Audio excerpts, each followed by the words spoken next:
Al Qaeda मैंने court में बाकायदा अलकायदा का मैनुअल भी दिखाया था कि देखो ये अलकायदा का मैनुअल क्या है। पुलिस ने पकड़ा तो किस प्रकार से गुमराह करना, कोर्ट में आए तो किस प्रकार की बात करना, सब।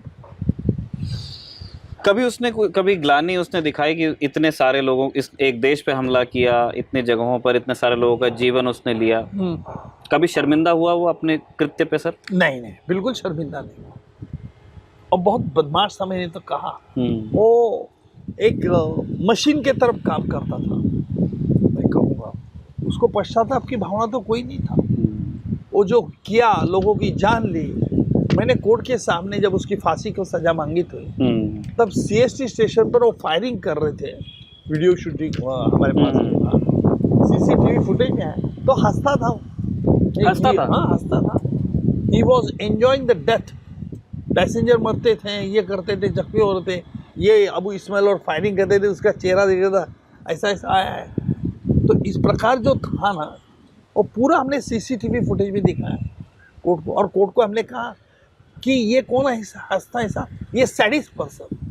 सैडिस्ट को परवर्स प्लेजर मिलता है, कोई मरता है, पेन एगनी में होता है, तो दे गेट एंजॉयमेंट। आपके लिए भी मेंटली काफी फ्रस्ट्रेटिंग होता होगा एज अ पर्सन? नहीं, जरूर नॉट एज अ लॉयर। नहीं, फ्रस्ट्रेटिंग तो होता है भाई। आखिर में ह्यूमन बीइंग है। जब मैं लड़कियों पर 2 साल की लड़की पर रेप की केस चला है, 2-2.5 साल की लड़की पर रेप करके उसको मार डालते हैं, रेपिस्ट है, ऐसे कई संगीत, तो अपन तो हिल जाते हैं ना, आदमी है ना अपन। तो सर ये उसका कसाब का चरित्र हमने देखा कि किस तरह का है, और आपने तो कितने बार मिल के उससे बात की है। 2009 में एक स्टेटमेंट आपका आता है कि ये मटन बिरयानी मांग रहा है, और उसके बाद 2015 में जा कर के आप उस चीज़ को क्लियर करते हैं कि आपके कुछ कारण थे। तो पहले तो हम वो कारण जानना चाहते हैं, आपने ऐसा क्यों कहा था कि कसाब मटन बिरयानी मांग रहा था? नहीं कहा था, मैं तो डंके की चोट पे कहता हूँ। क्या हुआ, मैं बम्बई में रहता नहीं था उस वक्त। सैटरडे संडे में जलगांव चला जाता, प्रॉपर जलगांव पर। जब इसे मंडे में वापस आ गया तो मेरे हाथ में राखी बांधी हुई थी, लाल थ्रेड। कसाब ने मुझे पूछा कि बादशाह ये क्या है, तो मैंने उनको बताया कसाब आपको बादशाह बोलता? हाँ, बादशाह बोलता था, क्योंकि वो देखता था पुलिस ऐसे सैल्यूट करते मुझे, सब लोग रिस्पेक्ट से बोलते, जज साहब बोलते निकम साहब केस शुरू करो। तो वो तो समझता था ना कि ये पब्लिक प्रोसिक्यूटर है, ये यहाँ इसको पुलिस रिस्पेक्ट देते, सब लोग रिस्पेक्ट देते, तो बादशाह बोलता था बादशाह ये क्या है। अच्छा, तो मैंने कहा अरे तू जब आया पाकिस्तान से तेरे हाथ में भी तो रेड थ्रेड था, वो काय के लिए बांधे थे? तो उसने बताया कि साहब वो तो लखवी साहब ने बांधे थे। अच्छा, जकीउर रहमान लखवी। तो मैंने उसको बताया कि ये क्या इम्पोर्टेंस होता है। उतने में जज साहब आए। जज साहब ने मुझे पूछा कि ये क्या बोल रहा है। मैंने जज साहब को बताया, मैंने उसको राखी का वर्णन बताया। राखी यानी बहन भाई को राखी बांधती है, और उस वक्त भाई बहन की सुरक्षा की जिम्मेदारी रखती है, और इस प्रकार जो है ये मैंने कहा। तो जैसे मैं ये कहता था तो कसाब ने मान अपनी नीचे मुंडी कर दी और ऐसा ऐसा करने लगे। आपके ये चैनल वाले ऑर्थो रोड के सामने जो पूरा टाइम प्रेस रहता था। हाँ, पूरा टाइम प्रेस नहीं, वो भी भैंस रहती थी, कोर्ट में प्रेस रहती थी। तो ये भागते भागते मीडिया के लोग बाहर गए, उन्होंने ब्रेकिंग न्यूज़ दी। कसाब की आंखों में पानी आया और आपका चैनल पैनल डिस्कशन शुरू हो गया। देखो कसाब बेचारा गरीब है, देखो आज कसाब रो रहा है, बहन की याद आ गई उसको। वो रो रहा नहीं था, लेकिन ऐसा एक्टिंग किया उसने, ड्रामा। तो फिर वो पैनल वाले बोलने लगे देखो ये सरकार का तो पराजय है, असली गुनहगार तो बाहर है, ये तो फुट सोल्जर को पकड़ के केस चला रहे, फजूल खर्चा कर रहे सरकार का, और पब्लिक प्रोसिक्यूटर फजूल खर्च हो रहा है, इस तरह के डिंगे हाँक रहे थे। जब मैं से 5-5:15 बजे कोर्ट के बाहर आया तो हमारे लोगों ने मुझे बताया, इंटेलिजेंस लोगों ने, कि बाहर क्या हुआ, इमोशनल वेव क्रिएट हुए। तो बाहर आते समय मीडिया ने मुझे घेर लिया। ऐसा एक पोडियम था, 20-25 ऐसे बूम लगे हुए थे। हम गए, हम जाने के बाद हमें पूछा गया कि उज्जवल जी आपका पहला टेक क्या है, आपकी क्या राय है। आज Kasab was weeping, what is your first reaction on it. दूसरा कह रहा है कि मिस्टर निगम आपके सरकार का फेल्योर नहीं मानते क्या, कि असली गुनहगार अभी भी पाकिस्तान में हैं, आपने तो इसको पकड़ के आए जिसको बहन की याद रो रहा है, वो तो फंसाया गया है। ये ऐसे सवाल आने लगे। कि देखो किस तरह से सवाल आ रहे हैं। कसाब रो रहा नहीं था, लेकिन आप मीडिया कर्मी ने चला दिया रो रहा था, समझे आप? इस पर इमोशनल वगैरह। मैंने कहा क्या कहा, आज कसाब ने मटन बिरयानी की मांग की। दूसरी ब्रेकिंग न्यूज, कसाब है डिमांडेड मटन बिरयानी। देखो कसाब है डिमांडेड, देखिए चैनल पैनल देखो कितना खुकार आतंकवादी है, इतने लोगों को मारने के बाद भी मटन बिरयानी की मांग की। मैंने सिर्फ बोला मटन बिरयानी की मांग की, विपक्ष पक्ष ने चला दिया, सरकार उसको मटन बिरयानी दे रही है, आपने भरोसा रख दिया। दूसरे ही दिन कोर्ट में उसके वकील ने ये सवाल खड़ा कर दिया कि साहब निकम जी ने ऐसा बोला कि मटन बिरयानी मांग रहा, मैं तो उसका वकील हूँ, मेरे पास नहीं मांगी, इनके पास क्यों मांगी? तो कोर्ट ने मुझे पूछा क्या है भाई, तो मैंने कोर्ट को बताया साहब मटन बिरयानी कसाब को अच्छी लगती नहीं लगती, कसाब ने मांगी नहीं मांगी, अपन कसाब को ही पूछ लो ना साहब मटन बिरयानी क्या है, मटन बिरयानी के बारे में। साहब ने बोला यस कसाब आपको क्या कहना है। अभी कसाब को ऐसा लगा कि मटन बिरयानी देने की बात चल रही है, वो मिस इंटरप्रेट हो गया, उसने कुछ जवाब ही नहीं दिया और आपने मीडिया ने चला दिया कि मटन बिरयानी दे रही है। मैंने कहा अच्छा सर, मुझे आप जी हाँ। मैं आपका मंतव्य समझ गया कि आप वो इमोशनल वेव को आप तोड़ना चाह रहे हैं। भाई मैं शिवाजी महाराज को मानता हूँ, पहली बार बताया, उसको बोलते गनीमी कावा। वो जो शाइस्ते खान आया था ना पूना में मुगल फौज लेके, उस वक्त तो शिवाजी महाराज पर छोड़ 200-250 सैनिक थे, ये 2.5 लाख 3 लाख लेके बैठा था, अपना जनाना भी लेके बैठा था।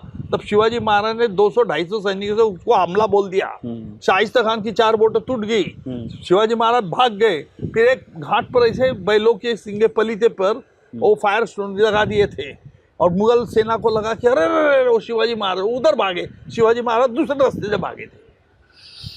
तो भाई आपको गुमराह किया, मैंने किसी को गुमराह नहीं किया। समझा मैं, मतलब मैं वो आपका इंटेंशन तो समझ गया कि आप वो उसे, जैसे आपने कहा भी जब global conference on counter terrorism हुई जयपुर में, आपने क्लियर किया कि आपका इंटेंशन कुछ और था।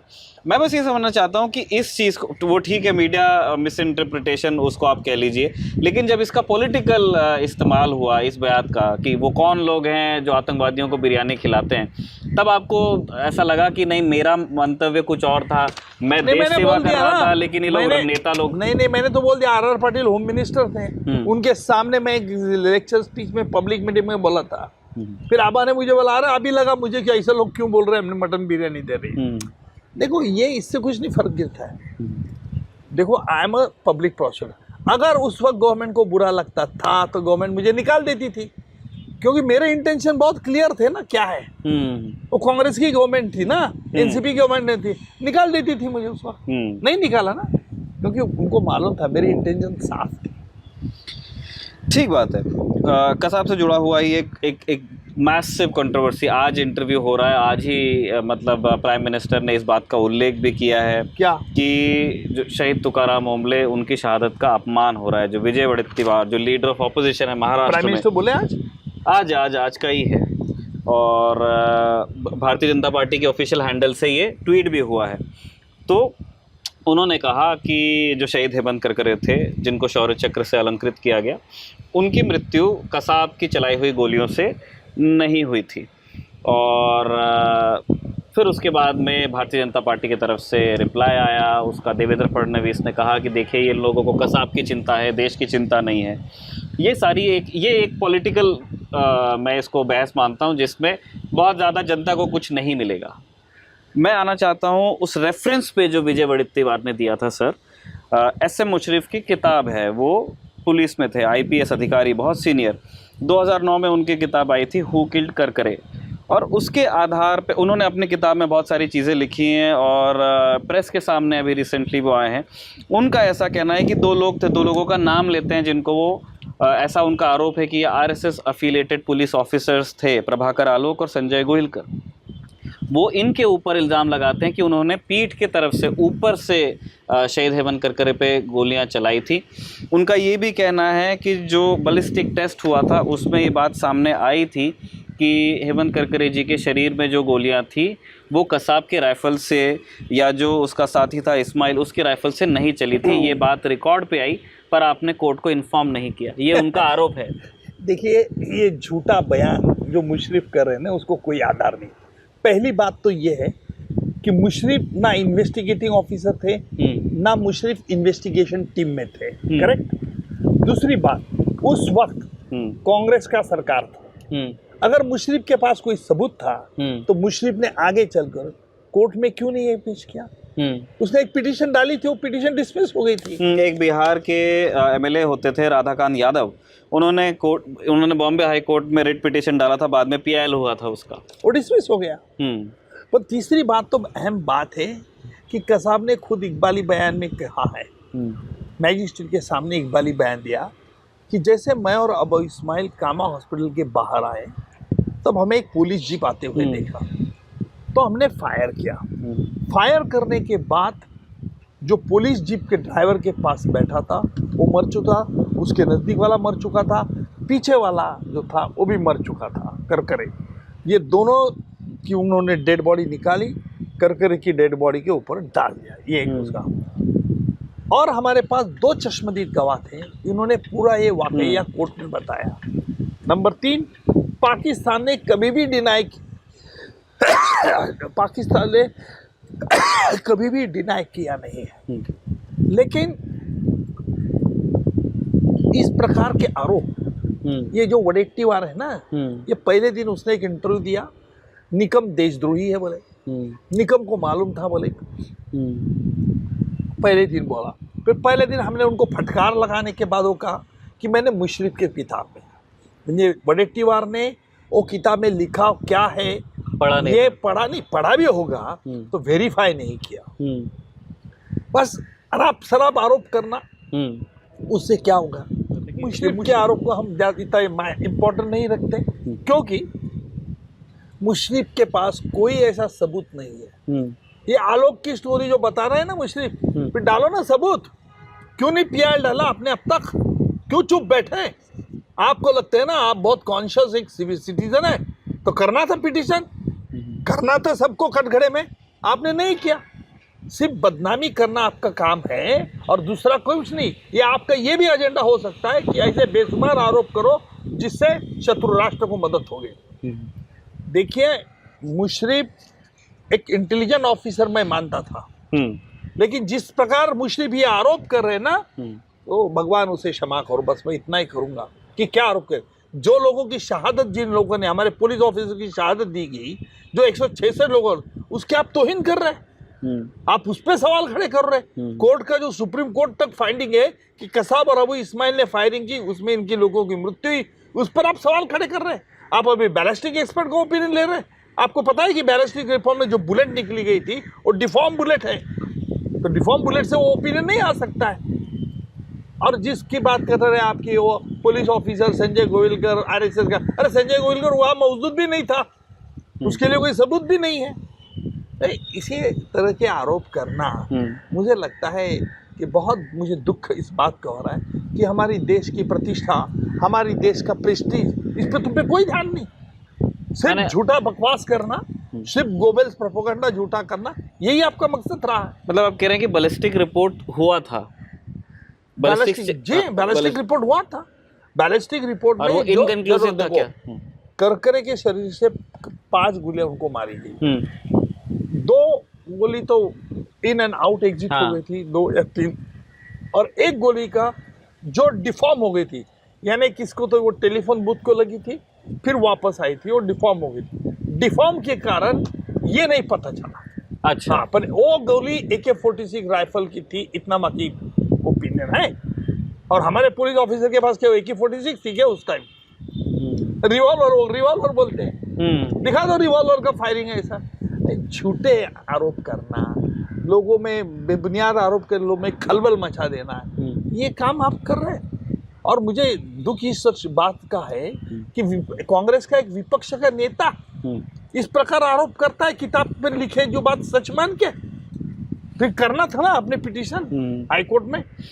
एक सप्लीमेंट्री क्वेश्चन है सर। एस एम मुशर्रफ ने 2009 में ये किताब लिख दी थी और बहुत लंबे समय से पब्लिकली अवेलेबल है, और आपकी जानकारी में भी आई होगी, किसी ने बोला होगा कि निकम साहब देखिए क्या लिखा है आपके बारे में। था, हमने ध्यान नहीं दिया उस पर। आपने कभी, जैसे आप कह रहे हैं कि मुशर्रफ इंटेलिजेंट, बिल्कुल नहीं, इंटेलिजेंट ऑफिसर क्या ध्यान देना, इंटेलिजेंट ऑफिसर मीन्स क्या, इस प्रकार की इंटेलिजेंट ऑफिसर। कभी आपने कहा हो कि मुशर्रफ जी आपने क्या लिख दिया ये देखिए आपके बुक में?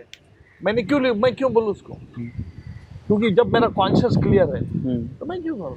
मतलब आप ये कह रहे हैं कि जो वो बैलिस्टिक्स वाली बात कह रहे हैं उसमें आधार नहीं है, बैलिस्टिक्स आपने चेक किए थे? He has no positive conclusive evidence.